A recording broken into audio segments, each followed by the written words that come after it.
வணக்கம் நண்பர்கள். கச்சத்தீவு மீட்பு அப்படின்னு சொல்லிட்டு முதலமைச்சர் மு.க.ஸ்டாலின் அவர்கள் சூழ்நிலைச்சிருக்காரு. அதை பற்றி சுருக்கமாக பார்க்கலாம். எப்பெல்லாம் தேர்தல் வருதோ அப்போ எல்லாமே கச்சத்தீவு அப்படிங்கிறத ஒன்று நீக்கும் அப்படின்னு சொல்லிட்டு திராவிட முன்னேற்ற கழகத்தினுடைய தலைமைக்கு ஞாபகம் வரும். இப்போ 2026 தேர்தலுக்கு இன்னும் 11 மாதம் தான் இருக்குது. அதனால தான் கச்சத்தீவு மீட்போம் அப்படின்னு சொல்லிட்டு சூழலிச்சிருக்காங்க. கடந்த காலத்தில் திராவிட முன்னேற்ற கழகத்தினுடைய தலைவராக இருந்த கருணாநிதி அவர்கள் அவர் மேல் இருந்த ஊழல் புகார்லேருந்து தப்பிக்கணும் அப்படிங்கிறதுக்காக கச்சத்தீவை வச்சு சூதாட்டம் ஆடி அதில் ஜெயிச்சிட்டார். அவர் ஜெயிச்சிட்டாரு. ஆனால் தமிழ்நாடு தோத்துருச்சு. அப்படி தோற்கப்பட்ட தமிழகம் கச்சத்தீவை இலங்கைக்கு தாரை வார்த்து கொடுத்தது. இப்பொழுது அதை போலவே அவருடைய மகன் மு.க.ஸ்டாலின் அவர்கள் மேலே ஏராளமான ஊழல் புகார் இருக்குது. அதில் ஒன்று தான் தற்பொழுது மிகப்பெரிய ஊழலாக பரபரப்பாக பேசிகிட்டு இருக்க டாஸ்மாக் ஊழல். அதில் 1 லட்சம் கோடி ரூபாய் வரை ஊழல் நடந்ததாக சொல்கிறாங்க. அந்த ஊழல் வழக்கிலிருந்து தப்பிக்கிறதுக்காக தான் இப்போ அவருடைய மகன், அவருடைய தந்தை கச்சத்தீவை வச்சு சூதாடினது போல அவருடைய மகன் மு.க.ஸ்டாலின் அவர்கள் இந்த ஊழலிருந்து தப்பிக்கிறதுக்காக கச்சத்தீவை வச்சு அதே பாணியில் அந்த சூதாட்டத்தை ஆடத் தொடங்கியிருக்கிறார். இதை தவிர வேற ஒன்றுமே கிடையாது. 2021 சட்டமன்ற தேர்தலுக்கு இன்னும் 11 மாதம் தான் இருக்குது. ஆனால் திராவிட முன்னேற்ற கழகம் இப்போ ஆட்சி நடத்திட்டு இருக்கு. 2021 ஜெயிச்சு 4 வருஷத்துக்கு மேலாகுது. அப்போயெல்லாம் இந்த கச்சத்தீவு திராவிட முன்னேற்ற கழகத்துக்கு ஞாபகம் இல்லை. தேர்தல் வந்ததுனால தான் கச்சத்தீவுன்னு ஒன்று இருக்குது ஞாபகம் வந்துருக்குது. அதை நாங்கள் 2026 ஜெயிச்சு நாங்கள் கச்சத்தீவு மீட்போம் அப்படின்னு சொல்லியிருக்காங்க. அது மட்டும் இல்லாமல் இப்போ பிரதமர் நரேந்திர மோடி அவர்கள் இலங்கைக்கு சுற்றுப்பயணம் போயிருக்கிறாரு. அதையும் கோரிக்கையாக வச்சிருக்கிறாரு முதலமைச்சர் மு.க.ஸ்டாலின் அவர்கள்.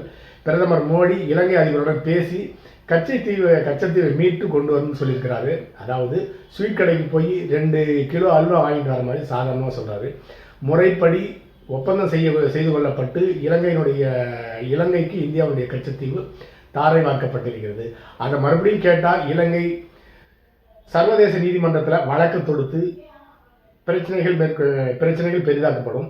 எந்த காலத்திலையும் இனிமேல் கச்சத்தீவு இந்தியாவுக்கோ தமிழகத்துக்கோ திரும்பி வரப்போவதில்லை அப்படிங்கிறது தான் உண்மை.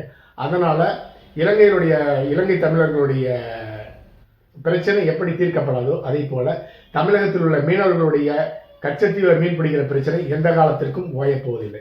சரி, கச்சத்தீவு எப்படி தாரை வார்க்கப்பட்ட அப்படிங்கிறத சுருக்கமாக பார்க்கலாம். 1972 திராவிட முன்னேற்ற கழகத்திலிருந்து அந்த கட்சியை உடைச்சிக்கிட்டு எம்ஜிஆர் அவர்கள் வெளியே வந்தார். அதற்கு அவர் கூறிய காரணம், அந்த கட்சியினுடைய தலைவர், திராவிட முன்னேற்ற கழகத்தினுடைய தலைவர் மு. கருணாநிதி அவர்கள் ஏராளமான ஊழல் பண்ணியிருக்கிறாரு. அந்த ஊழலை கணக்கு கேட்டதுனால என்னை கட்சியை விட்டு வெளியே தள்ளிட்டாங்க அப்படின்னு சொல்லிட்டு வெளியே வந்து ஏராளமான ஊழல் புகாரை கருணாநிதி மேலே புகார் வச்சார். அந்த ஊழல் புகாரை அப்பொழுது பிரதமராக இருந்த இந்திரா காந்தி அவர்களுக்கு மனுவாக கொடுத்து கருணாநிதி மீது நடவடிக்கை எடுக்கணும்னு சொல்லியிருந்தார்.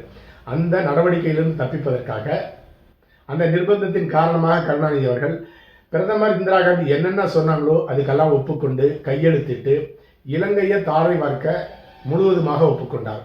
ஆனால் இலங்கைக்கு இந்தியாவை தாரை வார்க்கக்கூடிய நிர்பந்தம் இந்திரா காந்திக்கு ஏன் ஏற்பட்டதுன்னு கேட்டிங்கன்னா, போக்ரான் அணுகுண்டு சோதனை நடத்தினாங்க. அந்த அணுகுண்டு சோதனையின் காரணமாக வல்லரசு நாடுகள்லாம் இந்தியா மீது பொருளாதார தடை விதித்தது. அதைவிட முக்கியமாக இந்தியாவை சுற்றி இருக்கிற நாடுகள் எல்லாமே இந்தியாவுக்கு எதிராக நடவடிக்கை மேற்கொண்டால் இன்னும் மோசமான நிலையை இந்தியா சந்திக்க வேண்டியிருக்கும். அதனால் தன்னை சுற்றி இருக்க நாட்டுக்கெல்லாம் ஏதோ ஒரு வகையில் உதவி செஞ்சு அவர்களை நிர்பந்தித்து தமக்கு எதிராக, இந்தியாவுக்கு எதிராக செயல்படாமல் பார்த்து கொண்டார்கள். அதன்படி இந்தியாவுக்கு அருகில் இருக்க இலங்கைக்கு கச்சத்தீவு தாரை வார்க்கப்பட வேண்டிய நிர்பந்தம் இந்திரா காந்திக்கு ஏற்பட்டது. அந்த நிர்பந்தத்தை கருணாநிதியுடைய ஊழலை வைத்து கருணாநிதியை நிர்பந்தித்து அதை சாதித்துக் கொண்டார் இந்திரா காந்தி அவர்கள். கருணாநிதி அவர்களுக்கு ஊழலிருந்து தப்பிக்கணும், அதுதான் அவருடைய நிர்பந்தம். இந்த 2 பேருடைய சூதாட்டத்தில் தமிழகத்துக்கு சொந்தமான, இந்தியாவுக்கு சொந்தமான கச்சத்தீவு இலங்கைக்கு தாரை வார்க்கப்பட்டிருக்கிறது. அப்படி கச்சத்தீவு இலங்கைக்கு ஒப்படைக்கிறோம், இலங்கைக்கு தரம் சொல்லிட்டு போட்ட ஒப்பந்தம் இந்திய பாராளுமன்றத்தில் சட்டமாக நிறைவேற்றப்படாமல், கருத்து விவாதம் எதுவும் நடத்தப்படாமல் முதலில் ஒப்பந்தம் போட்டுட்டு அதன் பிறகு பாராளுமன்றத்தில் வாக்கெடுப்பு நடத்தினாங்க. அதற்கு கம்யூனிஸ்ட் கட்சியை சேர்ந்த மூக்கையா தேவர் அவர்களும் முஸ்லீம் லீக் கட்சியை சேர்ந்த முகமது ஷெரீப் அவர்களும் எதிர்ப்பு தெரிவிச்சிருந்தாங்க. அது மட்டும் இல்லாமல் அப்போது பாரதிய ஜனதா கட்சியினுடைய எம்பியாக இருந்த வாஜ்பாய் அவர்கள் இது இந்திய இறையாண்மைக்கு எதிரானது, தமிழக மக்களுடைய கருத்துக்களை, தமிழக மீனவர்களுடைய கருத்துக்களை கேட்டுட்டு அதன் பிறகுதான் கச்சத்தீவை இலங்கைக்கு ஒப்படைக்கணும்னு பேசியிருந்தாரு. இதை எல்லாமே காதில் வாங்கி கொள்ளாமல் அப்பொழுது இந்திரா காந்தி அவர்கள் இலங்கைக்கு கச்சத்தீவை தாரை வார்த்திருக்கின்றார். இப்ப முதலமைச்சர் மு க ஸ்டாலின் அவர்கள் 2022 தேர்தல் வருது, 26 சட்டமன்ற தேர்தல் வருது, அதில் மறுபடியும் ஜெயிக்கணும் அப்படிங்கிறதுக்காக கச்சத்தீவை கையில் எடுத்திருக்கின்றார். முதல்ல கச்சத்தீவு வரதை மீட்கிறது இருக்கட்டும். நாங்கள் ஆட்சிக்கு வந்தால் போடுற முதல் கையெழுத்து நீட்டுக்கு எதிரான கையெழுத்து அப்படின்னு சொல்லி ஆட்சிக்கு வந்தாங்க. 4 வருஷம் ஆச்சு. எப்படி கச்சத்தீவை மீட்குமோ அப்படின்னு சொன்னாங்களோ அதே போலவே நீட்டையும் 4 வருஷம் ஆச்சு. அதை அவங்களால தடை செய்ய முடியலை. முதல்ல +2 படித்த மாணவர்கள், அரசு பள்ளியில் படித்த மாணவர்கள் எல்லாமே நீட்டுனால தவிச்சிட்டு இருக்காங்க. அந்த நீட்டை தடை செஞ்சு அந்த மாணவர்களை முதல்ல மீட்டெடுங்கள். அடுத்ததாக பெண் குழந்தைகளுக்கு எதிராகவும் பெண்களுக்கு எதிராகவும் பாலியல் குற்றங்கள் தினந்தோறும் அரங்கிட்டு இருக்கு. அதிலிருந்து அந்த பெண் குழந்தைகளையும் பெண்களையும் மீட்டெடுங்கள்.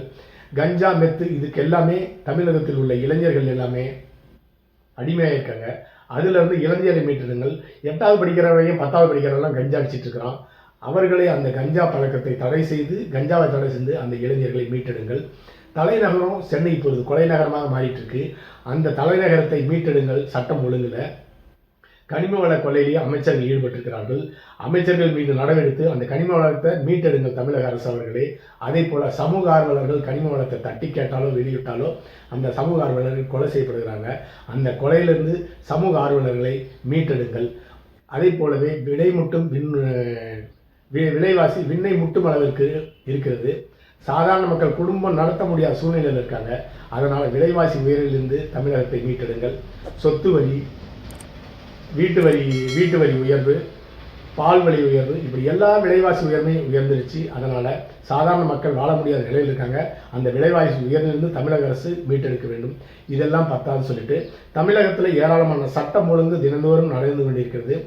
அதனுடைய தமிழகத்தினுடைய முதலமைச்சராக மு க ஸ்டாலின் அவர்கள் அவரை மீட்டெடுத்துக் கொள்ள வேண்டும். அதன் பிறகு கச்சத்தீவை மீட்டெடுக்க வேண்டும் என்று கேட்டுக்கொள்வோம். அடுத்த பதிவில் சந்திக்கலாம். நன்றி.